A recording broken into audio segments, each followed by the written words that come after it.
화려한 비단 옷, 눈부신 장신구, 정말 아름답죠. 하지만 그 빛나는 껍질 바로 아래, 궁궐은 사실 세상에서 가장 치열하고 잔혹한 전쟁터였습니다. 여기선 칼이나 창 같은 걸 쓰지 않아요. 대신에 말 한마디, 눈빛 하나로 서로의 목숨을 겨누죠. 자, 오늘 바로 이 피 없는 전쟁에서 어떻게 살아남는지 그 생존의 기술을 제가 완벽하게 파헤쳐 드리겠습니다. 이 게임의 목표요, 딱 하나입니다. 바로 저 절대 권력자의 곁 단 하나의 자리를 차지하는 거죠. 근데 문제가 뭐냐면 그 자리는 너무나도 좁은데 그걸 노리는 경쟁자는 사방에 널렸다는 거예요. 정말 단 한 번의 실수가 바로 죽음으로 이어지는 곳. 네, 바로 이곳이 이제 여러분의 새로운 무대가 될 겁니다. 자, 한번 상상해 보세요. 여러분이 이 살얼음판 같은 궁에 이제 막 발을 들인 거예요. 과연 생존 확률이 얼마나 될까요? 이 질문에 제대로 답하려면 우선 이 게임이 도대체 어떻게 돌아가는지 그 거대한 판부터 읽을 줄 알아야 합니다. 자, 권력의 법칙, 게임의 판을 이해하는 것부터 시작해보죠. 이 싸움이 도대체 왜 일어나는지 그 근본적인 구조를 알아야 살아남을 수 있거든요. 우리가 흔히 드라마 같은 데서 보면서 아유, 저 여자들 질투 때문에 싸우는구나 이렇게 생각하기 쉽잖아요. 근데 그건 정말 표면적인 이유일 뿐입니다. 본질이 아니에요. 이 모든 비극의 뒤에는요, 개인의 감정이 아니라 아주 거대한 정치적인 시스템이 숨어 있습니다. 자, 보세요. 이 복잡한 구조를 한눈에 보여주는 그림입니다. 모든 갈등은 결국 이 군주, 왕을 중심으로 한 세 개의 거대한 톱니바퀴 때문에 생겨나요. 첫 번째는 뭐냐? 바로 후계 구도 싸움. 쉽게 말해 내 아들을 다음 왕으로 만들겠다. 이 욕망이죠. 두 번째는 왕과 신하들의 파워게임. 왕권이냐 신권이냐 하는 대립입니다.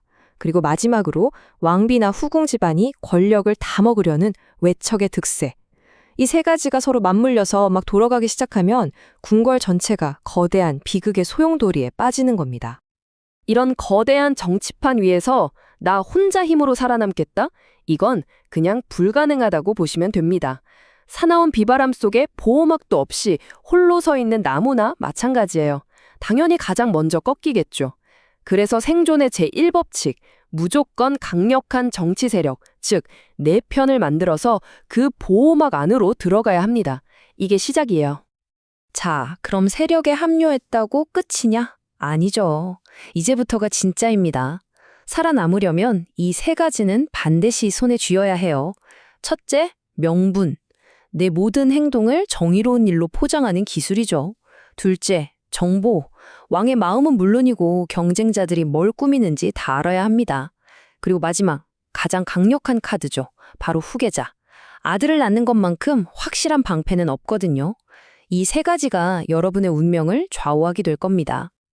자, 이제 게임의 큰 그림은 이해가 되셨죠? 그럼 지금부터는 실전입니다. 초심자에서 책략가로 거듭나기 위한 당신만의 생존 전략집 한번 펼쳐보겠습니다. 우리가 드라마 보면 음식에 독 타서 죽이는 장면 진짜 자주 나오잖아요. 근데 그거 거의 판타지에 가깝습니다. 왜냐하면 실제 역사에서는 기미라고 해서 음식을 먼저 맛보는 사람이 있었거든요. 이런 엄격한 절차 때문에 독살 성공률이 생각보다 훨씬 낮았어요. 그러니까 살아남으려면 이런 단순한 방법 말고 훨씬 더 교묘하고 머리를 쓰는 전략이 필요했다는 거죠. 자, 이제 막 궁에 들어온 신입이라면 가장 먼저 익혀야 할 생존술, 바로 도광양회입니다. 이게 무슨 뜻이냐면 내 능력이나 빛을 일부러 감추고 어둠 속에서 조용히 때를 기다린다는 거예요. 꼭 기억하세요. 가장 먼저, 가장 화려하게 피는 꽃이 가장 먼저 꺾이는 법입니다. 나 똑똑해요, 나 잘났어요 하고 티 내는 순간 사방에서 공격이 들어올 테니까요. 예를 들면 이런 거죠. 일부러 아픈 척을 하거나 좀 어리숙하게 행동하는 거예요. 그래서 다른 경쟁자들이 나를 보고 아, 쟤는 별거 아니네, 위협적이지 않아, 이렇게 방심하게 만드는 겁니다. 마치 웅크린 호랑이처럼요. 조용히 어둠 속에서 힘을 기르면서 기회를 엿보는 것. 이게 바로 초반 생존의 가장 중요한 핵심입니다. 자, 이렇게 몸을 낮춰서 일단 표적이 되는 건 피했어요. 그럼 다음은 뭘까요? 바로 실질적인 방어 능력을 갖추는 겁니다. 특히 임신한 후궁을 노리는 가장 흔한 공격이 바로 낙태약이거든요. 선물로 주는 향주머니 속 사양, 화장품에 섞인 홍화, 이런 것들을 알아볼 수 있는 지식. 이건 그냥 교양이 아니에요. 말 그대로 내 목숨과 내 아이의 목숨을 지키는 생존 기술인 셈이죠. 여기까지가 이제 생존 단계였다면 지금부터는 승리 단계로 넘어가는 아주 결정적인 마음가짐의 변화가 필요합니다. 바로 이거예요. 황제를 내 남편이라고 생각하는 순간 끝입니다. 진정한 사랑, 인간적인 정, 이런 걸 기대하는 순간 그게 바로 당신을 죽음으로 몰고 갈 약점이 됩니다. 대신에 황제는 철저하게 내 직장 상사라고 생각해야 해요. 우리가 흔히 흑화한다고 하죠. 바로 그 과정이 필수적이라는 겁니다. 살아남고 결국 이기기 위해서는요. 황제는 더 이상 사랑하는 남편이 아니에요. 내 목숨줄을 쥐고 있는 직장 상사이자 내 권력을 지켜줄 가장 중요한 정치적 파트너일 뿐입니다. 여기서 자비를 베푼다? 그건 그냥 죽음을 자초하는 길입니다. 자, 이제 마음의 준비까지 끝났습니다. 그렇다면 이제까지 움츠리고 있던 발톱을 드러낼 시간이죠. 더 이상 방어만 하지 않습니다. 지금부터는 상대를 무너뜨리기 위한 아주 치밀하고 고도화된 공격 전술로 들어갑니다. 가장 세련되고 가장 무서운 공격은 뭘까요? 바로 내 손에는 피 한 방울 묻히지 않는 겁니다. 그게 바로 차도살인. 글자 그대로 남의 칼을 빌려서 사람을 죽인다는 뜻이죠. 예를 들어 내가 직접 나서는 게 아니라 황제의 의심을 살짝 자극해요. 아니면 경쟁자들끼리 서로 오해하게 만들어서 자기들끼리 싸우게 만드는 거죠. 결국 내 손을 안 쓰고도 적이 알아서 제거되게 만드는 정말 지능적인 방식입니다. 그리고 이건 정말 최후의 가장 극단적인 전술입니다. 바로 고육지계. 내 살을 내주고 상대의 뼈를 취한다는 정말 무서운 계책이죠. 스스로에게 상처를 입히거나 심지어는 거짓으로 유산을 꾸며내서 상대를 가해자로 모는 거예요. 근데 여기서 진짜 중요한 포인트는 억울합니다 하고 소리치는 게 아니에요. 오히려 아무 말 없이 묵묵히 고통을 참는 연기를 해서 보는 사람, 특히 황제의 동정심을 극한까지 끌어내는 거죠. 자, 이렇게 수많은 경쟁자들을 다 물리쳤습니다. 그럼 이제 끝일까요? 천만에요. 아직 게임은 끝나지 않았습니다. 진짜 마지막 관문이 남았거든요. 바로 이 게임의 최종 보스, 군주의 마음을 완벽하게 내 것으로 만드는 일입니다. 그럼 여기서 실전 문제 하나 내볼게요. 지금까지 배운 걸 한번 응용해보세요. 당신의 가장 강력한 라이벌이 환하게 웃으면서 이 사양 주머니를 선물로 줬습니다. 딱 봐도 낙태 성분이 들어있어요.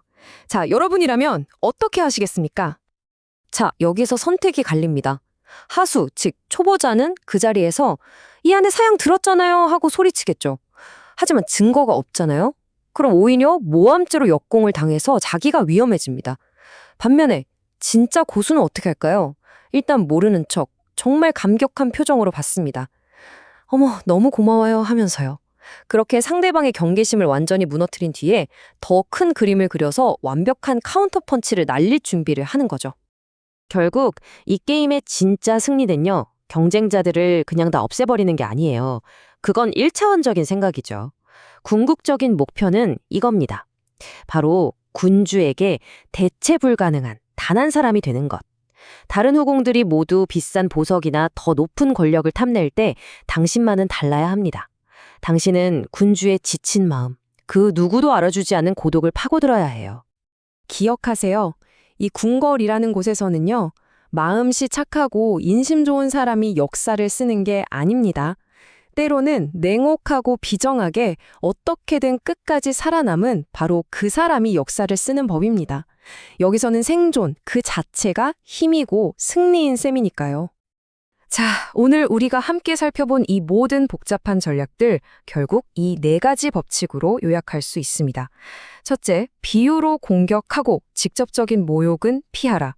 둘째, 내 손을 더럽히지 말고 권력자의 손을 빌려라. 셋째, 때로는 내 살을 희생해서라도 상대의 뼈를 부숴라. 그리고 마지막으로 황제에게 수많은 여자 중 한 명이 아니라 그의 유일한 이해자가 되어라. 이것이 바로 이 지옥 같은 전쟁터에서 승리하는 공식입니다. 그런데 마지막으로 이런 질문 하나를 던져보고 싶네요. 우리는 오늘 이 주어진 게임의 룰 안에서 어떻게든 이기는 법을 배웠습니다. 하지만 과연 그렇게 승리하는 것만이 유일한 선택이었을까요? 어쩌면 이 비정한 게임을 만들어낸 그 시스템 자체를 바꿀 수는 없었던 걸까요? 결국 최후의 승자가 되는 그 순간 가장 고독해질 수밖에 없는 이 게임의 본질에 대해서 여러분도 한 번쯤 생각해 보시면 좋겠습니다.